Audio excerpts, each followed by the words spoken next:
yeah, so this is going to be a new kind of series, part of our channel, Encyclopedia Socionica, and we're going to be talking about various themes and topics that we think are relevant to socionics.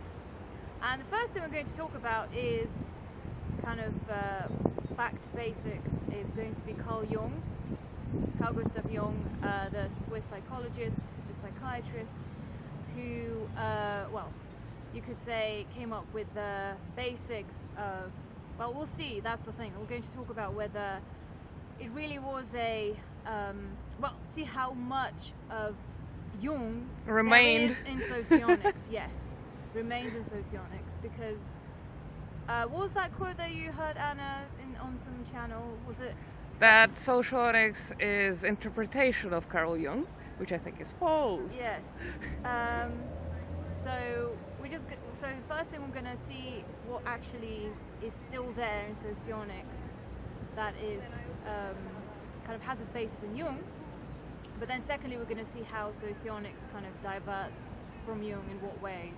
And in some ways, I would say it even contradicts the theory of socionics in some very, very important ways. I would just say that the terminology came from Jung, okay, the terms itself. So,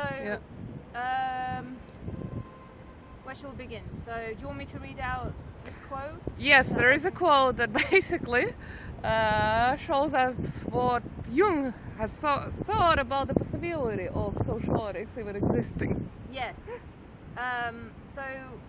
The quote is from a lecture he delivered in 1923. So, I quote, one can never give a description of a type, no matter how complete. That would apply to more than one individual, despite the fact that in some ways it aptly characterizes thousands of others. Conformity is one side of a man, uniqueness is the other. So what he's saying is, you can never really describe the types themselves. The type isn't even a thing that exists, yes, so you can't... Well, for him it's because they are essentially, every individual is unique, so a type can never encapsulate what a person is, what an individual person is, and that's why we should kind of give up on even trying to come up with a description of the types themselves.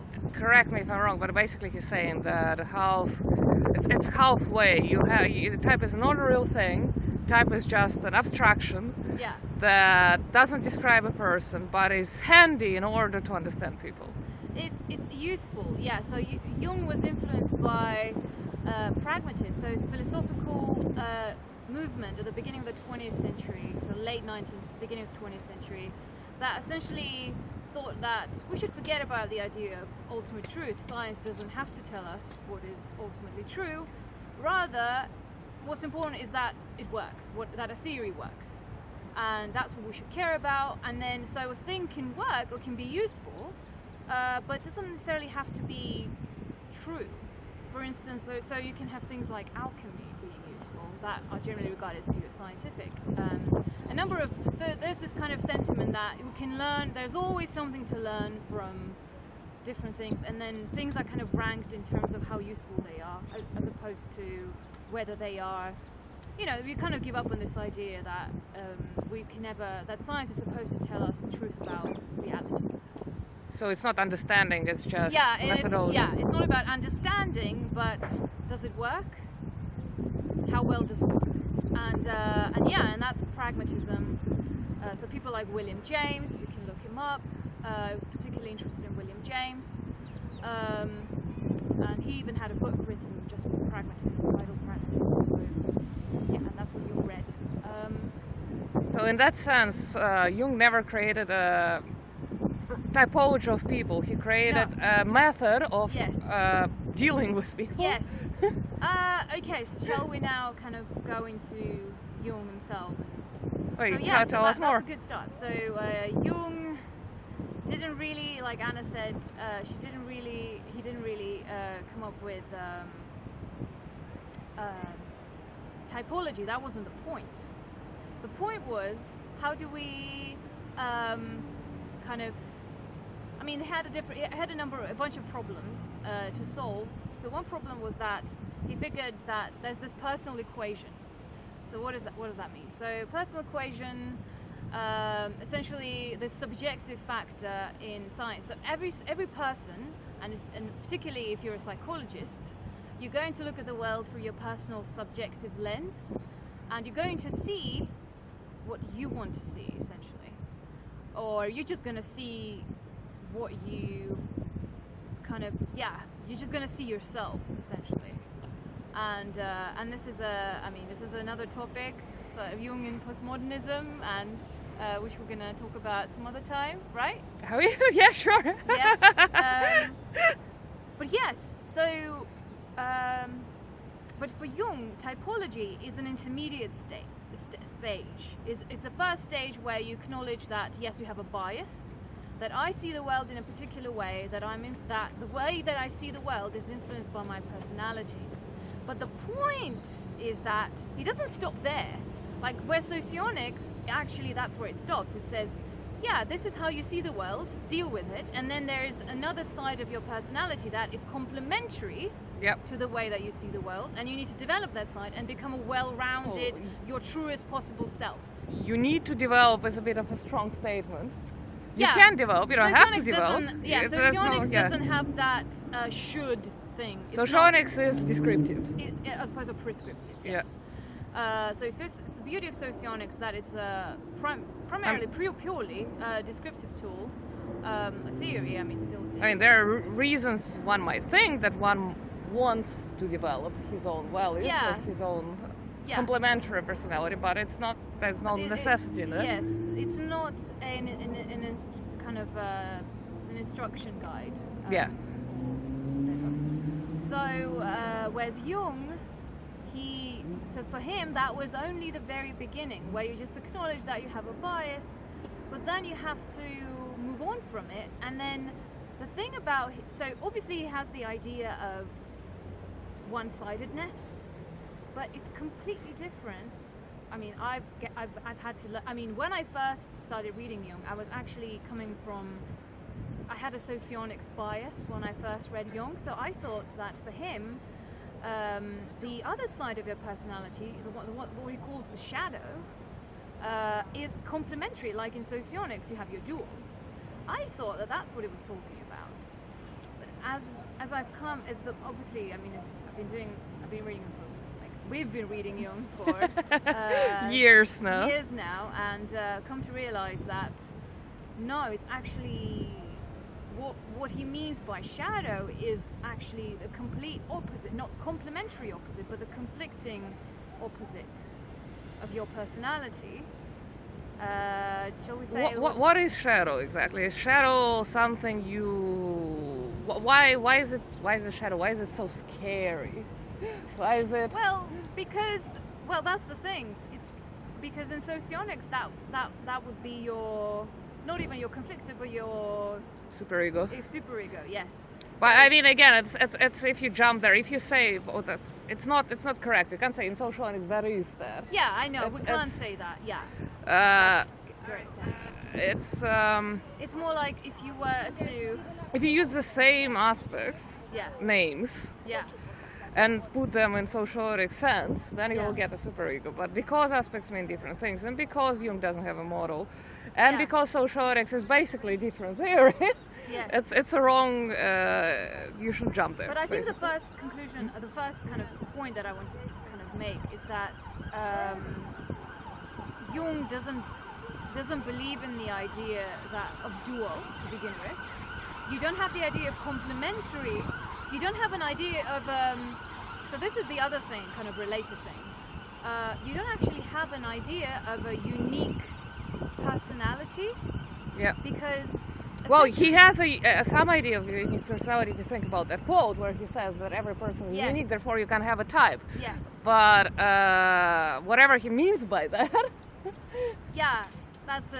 Because what he technically means by that, and what is so puzzling about that quote, is that you have a unique personality, which basically says that it's something should be that is broader than a type, and therefore you can't have a type. But that's basically, he just doesn't even think about the idea of you can have a type as a part of your personality. Yeah. And then you have the other things, and that doesn't make type any less real.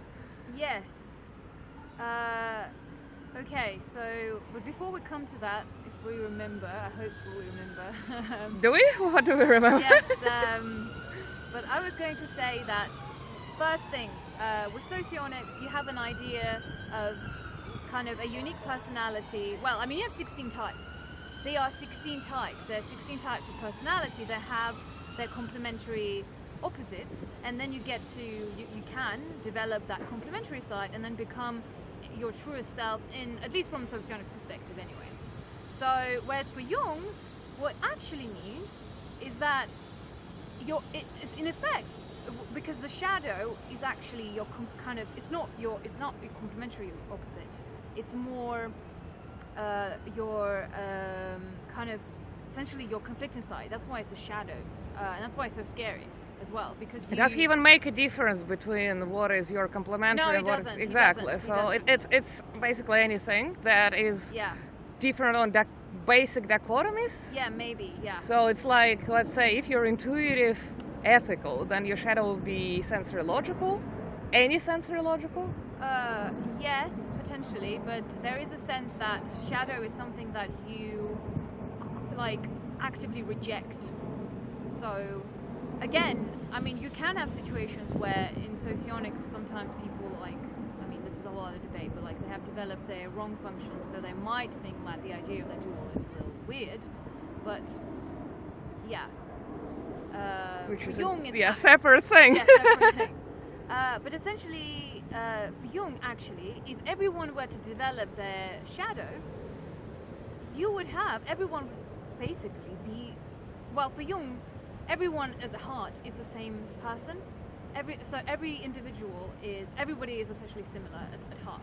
So kind of deep down, everyone's the same individual. So because essentially we all have the same desires, the same wishes, the same goals. So for Jung, everyone's kind of the same. It's just that through kind of by accident perhaps, or depending on like how you grew up or what family you grew up in, etc., etc., you end up developing this kind of biased, one-sided view. But then if you were to develop the other side, you would just end up being it's kind of the golden mean kind of idea, like Aristotle is like everyone, like you got to be in the middle, you got to find a balance between two opposites, and that's really what Jung is about. And then essentially, if everyone were to find that balance, you would have essentially everyone would be the same, because well, everyone is for Jung it's okay because everyone is, well, we're all human beings, right? Well, for him, Jung anyway, so that means we all have in fact, Jung thinks that there is a problem of opposites. Yeah, and he calls it it's literally called the problem of opposites. So we need to resolve it. Does he even explain why is it a problem? Well, I mean, he doesn't. He says, I mean, it's a problem because you're one-sided. You don't want to be one-sided. So it's just bad because it's bad. Yeah, you don't want to be one-sided. You want to see the world through like every single lens that there is. You don't want just to look at it from one lens. And yeah, so that's why essentially for him, developing your shadow just means the golden mean idea, that you arrive at a balance between two opposites. But then if everyone were to do that, you would have, everyone would basically be the same. You could technically then jump, I mean, maybe I'm jumping here, but jump to the conclusion that the type for Jung is something bad in itself. Yeah, of course. That type is... It's literally biased. Yeah. It's a negative thing. I mean, having typology for Jung is good because then you recognize your bias. Once you recognize it, because that's the first problem. A lot of people don't even acknowledge they have a bias for you, and then that's why it was a problem. Yeah, potentially problem of opposites. Because like again in science, or like even scientists, they would have their personal equation interfere in their scientific research. So they have two scientists who would disagree on their findings because they were looking at it from different perspectives. And so that's why you needed a language for someone to actually, to explain why they're looking at things differently, and that's the first step. So kind of say, you have this bias and you have this bias. That's typology. That's why we have all those terms that we'll come to in a second, like introversion, extroversion, and first step. The second step is actually saying, well, we're all the same. We all aspire to be balanced, and then we can all achieve that balance, and then because everyone's the same in their needs and desires and all that kind of stuff. Could I make a point here about socionics, because we're actually running up to 20 minutes, I think. Okay. I think we should continue with Jung later, but the point here is that socionics is quite opposite, really. Yeah. Socionics is saying that yes, we do have types. Types are just objective things; they actually exist, and you cannot untype yourself. It's impossible. You never change your type. You cannot get rid of your type. You don't probably want to get rid of your type, but it's anyways impossible. And that's where its main contradiction with Jung, the basic contradiction, which means that no, socionics is not interpretation of Jung, or it would be a very bad interpretation of Jung. Yes. But it was, they took the term, they took ideas from Jung, but in the end it's a separate theory that should be treated like that. Yeah, it has a separate kind of, I want to say message, I don't know if that's a good word. No, it's, the meaning of it is quite opposite. Yes, yes. And we shall continue next time. Alright. Good day!